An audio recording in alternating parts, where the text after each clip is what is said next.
Bom, seguramente que se nós temos níveis intoleráveis de pobreza laboral, a responsabilidade é mais dele do que minha. Minha é que não é seguramente. Agora, se nós queremos efetivamente ultrapassar esse indicador, que é muito mais um indicador, como é lógico, de subdesenvolvimento do que de desenvolvimento, não é com medidas pontuais. Nós podemos ter aqui uma medida pontual ou outra que pode atenuar um bocadinho, mas não resolve o problema. Mas para resolvermos o problema é muito simples. Para resolvermos o problema nós temos de desenvolver a nossa economia, nós temos de crescer mais, nós temos de produzir mais riqueza e depois sabê-la distribuir de uma forma correta, para eliminar então a pobreza e para não haver uma má distribuição.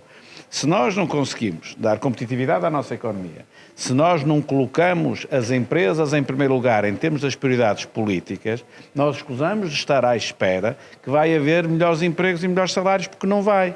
E isso é um erro do Partido Socialista de base, sempre. Ou seja, o Partido Socialista olha para uma questão qualquer, neste caso a pobreza laboral, e vai tentar, com 2 ou 3 medidas, distribuir qualquer coisa. Que é distribuir aquilo que quase não existe. Enquanto que se olhasse para as empresas, quando nós olhamos para as empresas, estamos a olhar para os patrões. Errado, mentira, não é assim. Porque são as empresas que pagam os salários e que criam os empregos. E se nós queremos, portanto, melhores empregos e melhores salários para acabar com isso, nós temos de estar junto daqueles que o podem fazer em primeira linha. Não é o Estado, é a economia. Temos de ser um país mais rico. Nós temos Estado, pelo menos em termos relativos à Europa, a empobrecer sistematicamente. Portanto, que é um indicador mau e de subdesenvolvimento, também, enfim, há países muito piores que nós sabemos, mas enfim, à escala europeia, sim. Medidas concretas têm de ser medidas que olhem para médio e longo prazo. Tentar resolver no curto prazo não resolve nada, só vai agravar. Porque isto, ou temos riqueza produzida para distribuir bem, ou não temos. Mas ainda sobre essa questão, o Primeiro-Ministro anunciou algumas medidas de apoio às famílias carenciadas. É exatamente isso que eu estou a dizer.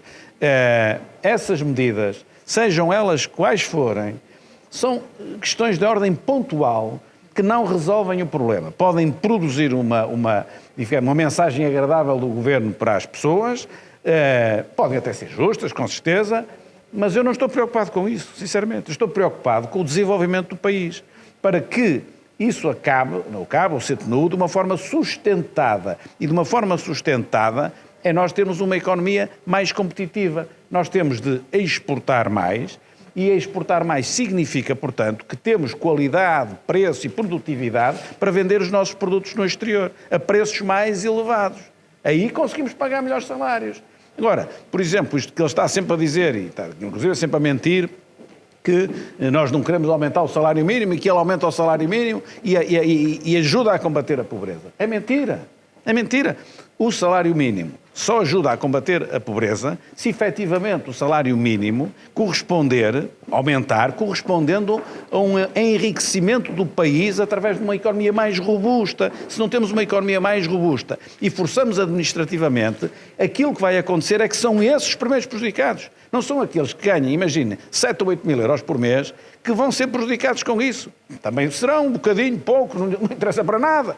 E quem está cá em baixo, no fundo da tabela, aí é que é o problema. Portanto, não é preciso pensar muito, é sim.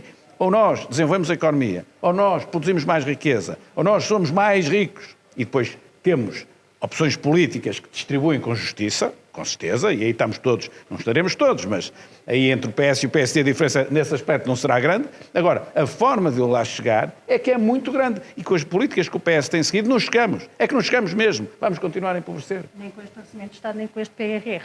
Nem com este Orçamento de Estado, nem com este PRR. Vamos lá ver. Obviamente o PRR é uma ajuda. Nós estamos contra este Orçamento de Estado, não estamos de acordo com ele.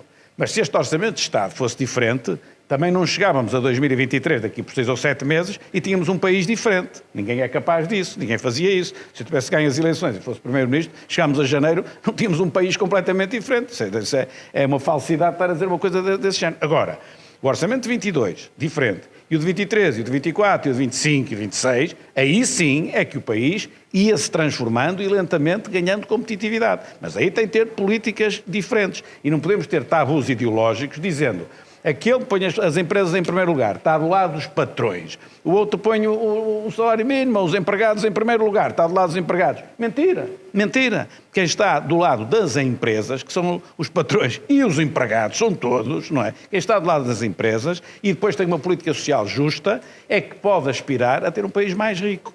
contrário. Podemos ter um discurso muito bonito, mas depois, na prática, basta ver a evolução que o país tem tido, temos estado cada vez mais atrasados, não é? Atrasados relativamente aos países do leste, aos países que eram mais pobres que nós, que eram países comunistas ainda há relativamente pouco tempo, muito pobres, e muitos deles já nos passaram à frente. Mas então porquê chegaram à União Europeia há pouco tempo? Eram mais pobres que nós. Nós já chegámos há muito tempo. Não éramos tão pobres e agora estamos mais atrasados. Porquê? Por culpa deles? Não, por culpa nossa. Porque as políticas não têm sido as corretas e o Partido Socialista nisso é paradigmático e durante o tempo da geringonça ainda pior foi, para esse efeito, mas agora com a maioria absoluta também a coisa não alterou muito. Ainda há bocado, ainda frisei isso no discurso do Parlamento, por exemplo, a questão da poupança, né? Vão taxar mais a poupança.